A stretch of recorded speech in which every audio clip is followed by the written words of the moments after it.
Hello everyone, कैसे हैं आप सब। उम्मीद करती हूँ अच्छे होंगे और मैं भी अच्छी हूँ। स्वागत है आप सभी का स्त्री स्टडी विथ मी। हमारे चैनल का नाम है, वैसे तो मैं अक्सर शेयर नहीं करती हूँ, लेकिन आज मैंने अपने चैनल का नाम भी आप सबके साथ शेयर करा है। तो आज की सुबह मैंने स्टडी नहीं कर पाई थी, बस सुबह उठी, घर की क्लीनिंग करी और उसके बाद मुझे जाना था अपने बेटे के स्कूल, क्योंकि आज उसकी पीएमटी थी, मतलब पेरेंट्स मीटिंग।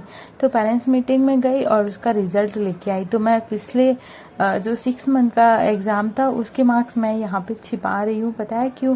क्योंकि उस टाइम उसके मार्क्स बहुत कम आए थे, लेकिन इस बार उसका डिस्टेंशन भी दिया, मतलब ए ग्रेड भी दिया गया है और 200 में से 143 मार्क्स आए। तो काफ़ी हद तक अच्छे ही है, क्योंकि जब 6 मंथ के एग्ज़ाम हुए थे उसके, तो फिर उसका मैथ में वो काफ़ी, मतलब बहुत कम मार्क्स थे उसके। तो फिर मैंने उसको 2-3 महीने अच्छे से कवर करवाया और उसका इस बार का रिजल्ट बहुत अच्छा रहा। मैम भी बहुत तारीफ़ कर रही थी, बोल रही थी उसका हैंड राइटिंग भी सुधर गया है और वो मैथ में काफ़ी अच्छे से कवर कर रहा है।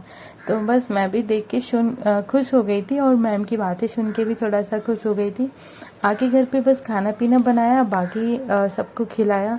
फिर बारी थी बर्तन क्लीन करने की, तो मैंने सारे बर्तन यहाँ पे क्लीन करे और उसके बाद मैं बैठ गई थी अपनी स्टडी करने। जो रेगुलर टाइम मुझे 1 बजे ही मिलता है, क्योंकि जब तक मेरा बेटा भी स्कूल जा चुका होता है और उसके बाद घर में भी बहुत अच्छे से शांति का माहौल होता है। बाकी सब भी सो जाते हैं, कोई जैसे खाने को बाकी रह जाता है तो वो भी खा के आके दोपहर में घर में सारे लोग 1:30 या 2 बजे तक सब सो जाते हैं और शाम को 4-5 बजे तक सब सोते रहते हैं। तो इसी बीच में मेरा भी करके काम मतलब हो ही जाते हैं और मैं इस टाइम अपनी स्टडी बहुत अच्छे से एंजॉय कर लेती हूँ।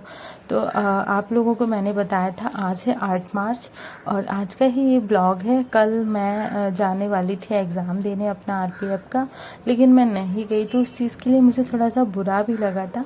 बट कोई बात नहीं, जो शायद मैं यही सोच लेती हूँ, जिस एग्ज़ाम में मैं नहीं जा पाती हूँ, लाइक मैं आरपीएफ एसआई वाले में भी नहीं गई थी और इसमें भी नहीं गई, तो कोई बात नहीं। शायद हमारे मतलब ये हमारे लिए नहीं बनी होगी, शायद इसीलिए पॉसिबल नहीं हो पा रहा है हर बार। तो यहाँ पे मैं बैठ गई थी अपनी मैथ की बुक लेके, प्लस मैं साहिल सर से क्लास ली और क्लास ख़त्म होने के बाद फिर मैंने बुक ले ली थी।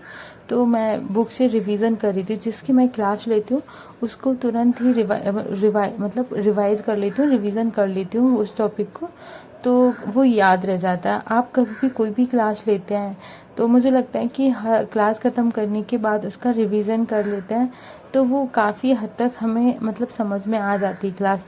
लेकिन हम कितनी भी क्लास लेते रहें और अगर हम रिवीजन उनका नहीं करेंगे तो वो क्लास हमें याद नहीं रहेगी और मतलब वो टॉपिक हम भूल जाएंगे बहुत जल्दी। तो नोट्स तो बनाते हैं हम जब क्लास लेते हैं उस टाइम, लेकिन उसके बाद फिर हम रफ कॉपी निकाल के फिर रिवीजन करते हैं, मतलब उसी टॉपिक का। तो फिर काफ़ी अच्छी से, और उनकी बुक भी मैंने नहीं मंगाई थी, मेरे हस्बैंड ने मंगाई थी, क्योंकि हम लोग सेम क्लास और सेम सर से ही पढ़ रहे हैं और सेम चीज़ की तैयारी भी कर रहे हैं। तो हस्बैंड का तो आरपीएफ का हो गया एग्ज़ाम, अभी था 6 मार्च को, यानी हाँ परसों, और मेरा है कल 9 मार्च को, लेकिन मैं नहीं जा रही हूँ।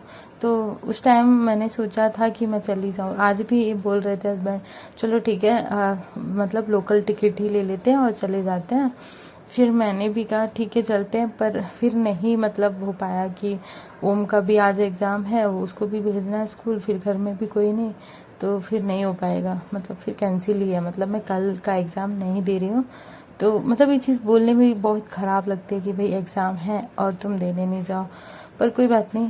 हम ज़मीन से स्टार्ट करते हैं और कभी कभार हम सोचते हैं कि हमारा बस यहीं तक है लेवल और हम बस एसएससी या कोई छोटे छोटे, मतलब बहुत छोटे छोटे एग्ज़ाम्स में शायद यहीं क्लियर कर पाएंगे, पर क्या पता हम तैयारी करते रहें और हमारा मतलब यहाँ हम ज़मीन का सोचते हैं और आसमान में काफ़ी चीज़ें ऐसी हैं जो भगवान ने हमारे लिए लिखी होंगी, तो शायद हमारी किस्मत कहीं और हो, और इसी वजह से सारी चीज़ें परिस्थितियाँ बदल जाती हैं और कुछ रीज़न के वजह से हम कोई एग्ज़ाम छूट जाता है, कभी कुछ हो जाता है। तो मैं कभी भी, मुझे नहीं लगता है कि शायद ये नहीं हुआ तो क्यों नहीं हुआ, मतलब मुझे यही चाहिए था। एक कहावत है कि जो तुम्हें अच्छा लगता है वो भगवान नहीं देते हैं, जो भगवान को अच्छा लगता है वो आपको देते हैं। मतलब इसका ये है कि आपको तो कुछ भी अच्छा, हर चीज़ अच्छी लगने लगती है। आपको लगता है कि मैं एसएससी में भी हो जाऊं, या मतलब कोई भी जैसे लाइक रेलवे में भी हो जाऊं, कांस्टेबल भी बन जाऊं, एसआई भी बन जाऊं, क्योंकि हमारा माइंड एक ये है कि हमें सेट होना है कहीं।